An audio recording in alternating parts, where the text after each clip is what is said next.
Hello, everyone. Welcome to the 5 Minutes Podcast. Today, I like to talk about flexibility and inflexibility. And I want to start by saying that I'm not talking here about remote work, hybrid work, or working in an office or working from home. I'm talking in a much broader concept. Most of us working in project management and delivering projects, we always have in our mind this concept of we plan something, we execute something, and we control everything we can so the execution goes exactly like we planned. It's like a train in the trail, so you want really to make sure that the train does not derail any moment. But what happens today? This model works extremely well if you have a predictable environment.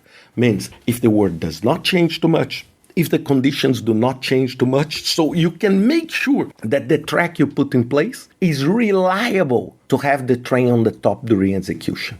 However, what happens today is that it's so chaotic.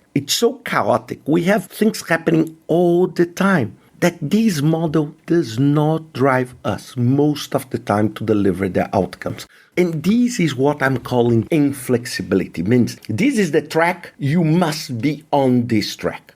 Today, what we need to create a team, a project team that has flexibility and most of the time autonomy. So you have the flexibility to decide if you should move a little bit towards the left, a little bit towards the right. Of course, I'm not saying here to have the flexibility or autonomy to just move completely and deliver something that is absolutely different. No, the direction of journey is still the same. We are still having a journey towards that direction. But if you can shift, for example, if you're doing a sprint and you want to shift items from one sprint to another, you must have this flexibility to say, okay, let's do this because we believe as a team that this will improve and will deliver better results. So this is exactly what I'm talking as flexibility. And I want to share with you 3 tips that I think you should keep in mind to foster flexibility, foster autonomy, and improve your anti-fragility. Not your only as an employee or a professional, but your as a team or organization. The first one is to spend time with knowledge. And knowledge, I'm not saying courses, I'm not saying certification. It may be courses or certification, but spend time making your team members wiser on making decisions. Because when your team members, they have the knowledge, they know the subject, they know the problem, they know the environment, you can provide them more autonomy and flexibility. So they can make decisions and they can use the best judgment. Most of the time, we do not provide people with flexibility and autonomy because we do not trust on their ability to decide. We think that we must decide. It's something like, that I say many times, it's, I think, you execute. And this is a very big demotivator. It's a very big challenge for people and for intellectual work. Maybe if you are talking about a different type of work, but when you work with knowledge, when you are doing innovation or when you are doing digital transformation, it's not like that. Right? You cannot think this way. You need to spend time and spend energy to improve the knowledge of yourself and your team.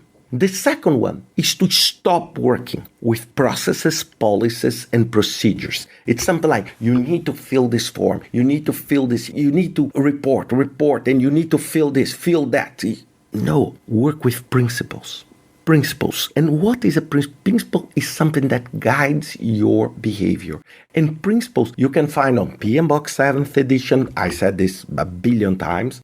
But also you can find this on Prince2, and you can find this in many, many organizations today. For example, Netflix. I love one of the initial principles of working for Netflix. They say you make decisions always considering the best interest of Netflix. Look how simple is that. Every single time, you only think what is the best for Netflix. It's not what is the best for my area, what's the best for me, what is the best for Netflix. And every single decision I make, every single day, I need to consider this.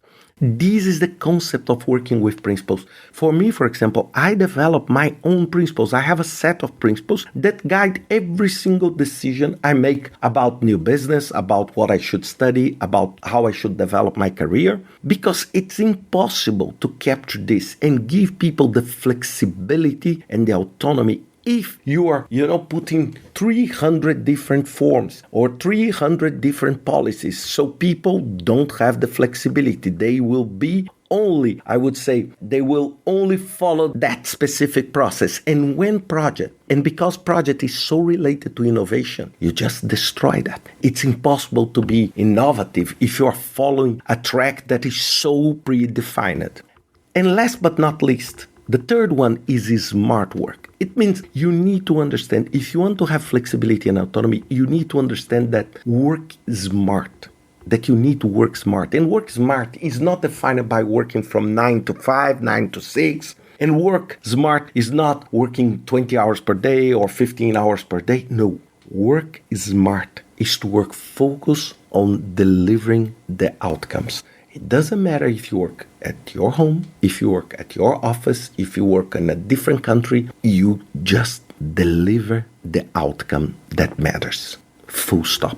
And that's it. Because the past, what was the concept of working? It's someone that your boss needs to see that you are sitting on that desk, that you see that you are there, to get in touch in the coffee or cafeteria. This is all interesting. But if you do all of this and you don't deliver the outcomes, then it becomes pointless. So always think, if you want to increase flexibility and autonomy, you need to spend time with knowledge. Understand that it's not process or policies, but principles that will guide you. And you need to understand that smart work must reign. Means you work from wherever you need to work, the way you need to work, but you deliver the results that your company and your colleagues are waiting you to deliver. Think about that and see you next week with another 5 Minutes podcast.